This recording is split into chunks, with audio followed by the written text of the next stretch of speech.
Olá a todos, meu nome é Denis Jardim, sou oncologista clínico do Hospital Sírio-Libanês de São Paulo e é um prazer estar aqui. Eu agradeço o convite da Oncologia Brasil MD Health para estar aqui nesse evento de oncologia de precisão comentando sobre os dados em tumores geniturinários. Então, para a gente dar início sem mais delongas, tumores geniturinários são pelo menos 4 grandes subtipos de tumores e são tipos de tumores que a gente vem tendo um grande avanço na oncologia de precisão com o uso de biomarcadores e testes diagnósticos. Então, para a gente ter uma padronização do que nós estaremos discutindo, eu vou me ater aos biomarcadores que a gente chama pela classificação da ESMO de Tier 1 para uso de rotineiro ou os Tier 2, que são aqueles investigacionais.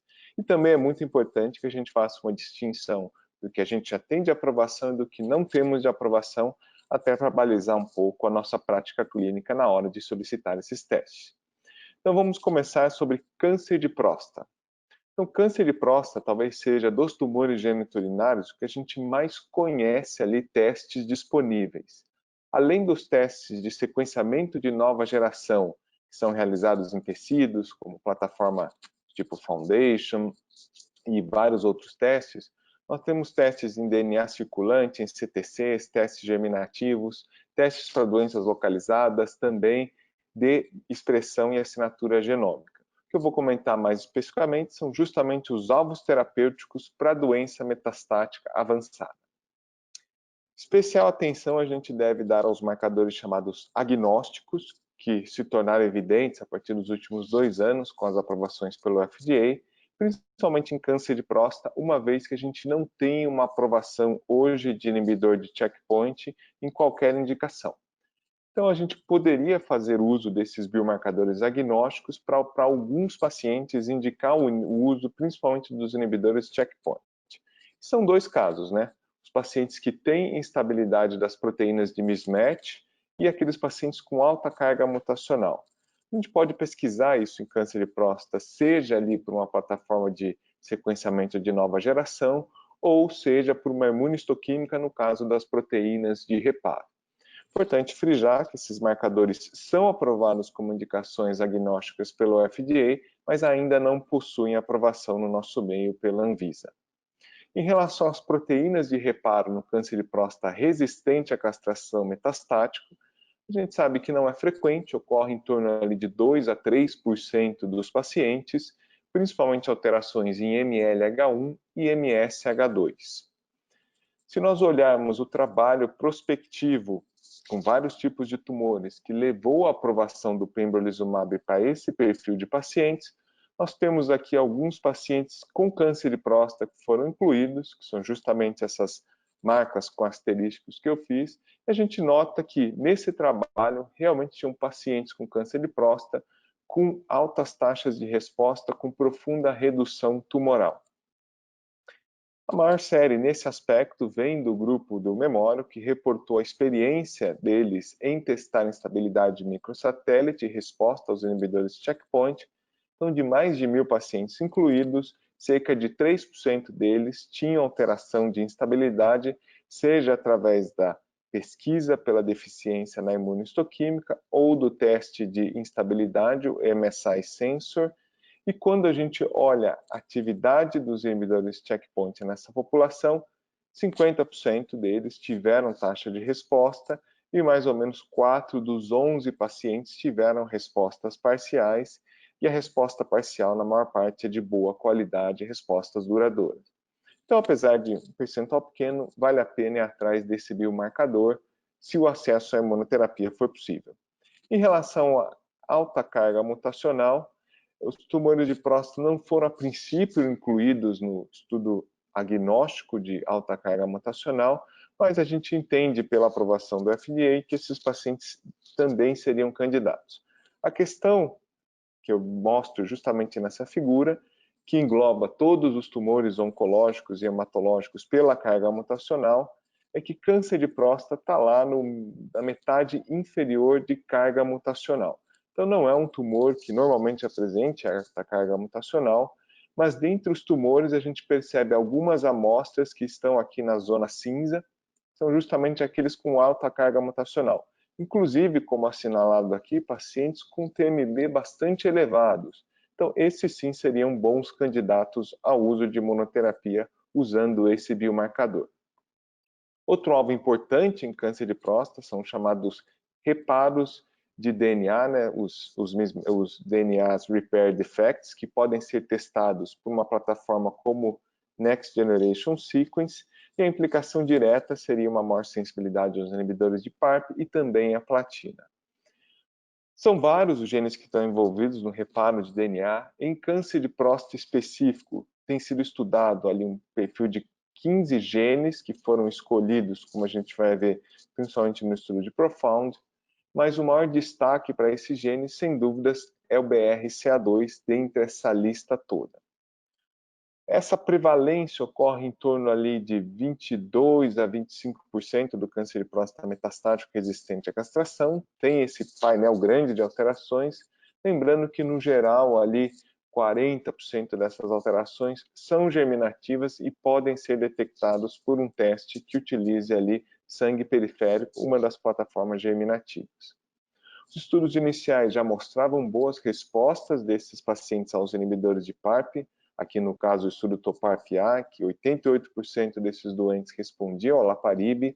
Existem já hoje várias séries retrospectivas que sugerem que esses doentes com as alterações de reparo, principalmente BRCA2, também respondem muito bem ali ao uso de carboplatina, mas já com o andamento do estudo dessas medicações, a gente notou alguns dados importantes, por exemplo, no estudo TOPARP-B, que é um estudo prospectivo selecionando esses pacientes, a gente nota que boa parte da atividade dessas drogas vem naquele grupo de pacientes BRCA1 e 2.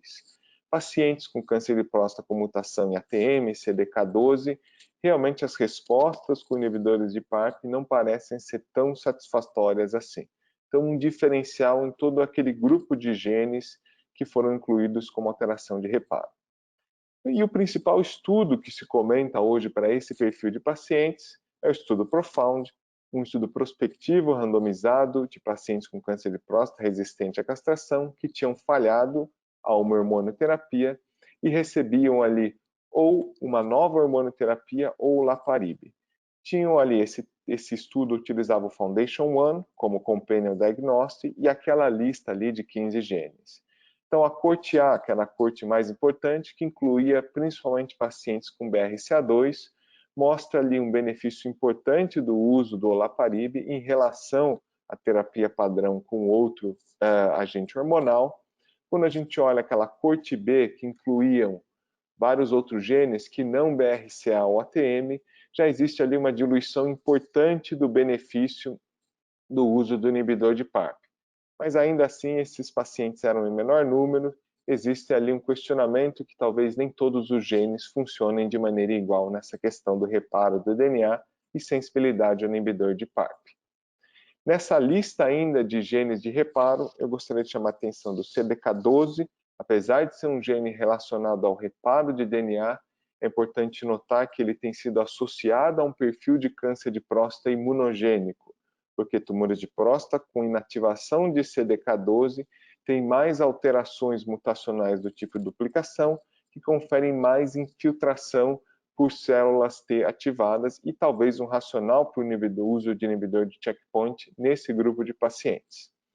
Esse ano tivemos ali a publicação de 2 papers importantes no JCO Precision Oncology, que sugere que esses pacientes tratados com inibidores de checkpoint têm sim ali algumas respostas, não são respostas excepcionais, em torno ali de 30% de resposta, principalmente naquele grupo de pacientes antes do uso de quimioterapia. Então, esse é um perfil de pacientes que, se reconhecido, seja ali bem tratado dentro de um estudo clínico com inibidor de checkpoint. Por fim, existem alterações no receptor de andrógenos que aparecem como biomarcador. A mais importante é a chamada RV7, que poderia ali conferir resistência aos novos antiandrógenos, como as séries iniciais demonstravam. A maior parte dos pacientes não respondem à abiraterona ou enzalutamida quando tem essa alteração detectada num teste. Os 2 testes principais utilizam célula circulante tumoral. Chama atenção para isso, e cada vez mais a gente vê o status de ARV7 sendo disponibilizado através do NGS em tecido, e a gente não tem informação de como isso se correlaciona à resposta, e mais ainda, talvez esses pacientes responderiam bem ao uso de taxano, não seria um fator de resistência, o que sugere que pacientes com a variante positiva, a gente iria para o uso de quimioterapia com taxano, e aqueles negativos poderiam usar uma segunda linha de antiandrógeno de nova geração. Dentro do espectro de alterações de receptor de andrógeno, várias outras mutações podem aparecer num teste de sequenciamento de nova geração, e a implicação no geral dessas alterações é conferir resistência aos chamados novos antiandrógenos, entre eles enzalutamida e apalutamida, inclusive. A última alteração que eu queria chamar a atenção são as alterações da via da PI3 quinase, especificamente a perda de PTEN, que em câncer de próstata pode ser detectada por uma das plataformas de NGS ou imunistoquímica, e sugere uma sensibilidade aos inibidores de AKT. Isso tem sido testado em estudos randomizados. O mais importante é esse estudo, que mostra que para aqueles pacientes com perda de PTEN, a adição de ipatazertib, o inibidor de AKT, a abiraterona, mostrou ganho em sobrevida livre de progressão. Passando agora para tumor urotelial, o que nós temos de biomarcadores relevantes que a gente deve discutir e chama atenção é a expressão de PDL1, que deve ser pesquisada por imunistoquímica, com os dois anticorpos validados, SP142 ou 22C3, e hoje a implicação é ser um biomarcador para selecionar inibidor de checkpoint como primeira linha de tratamento naqueles pacientes inelegíveis à cisplatina.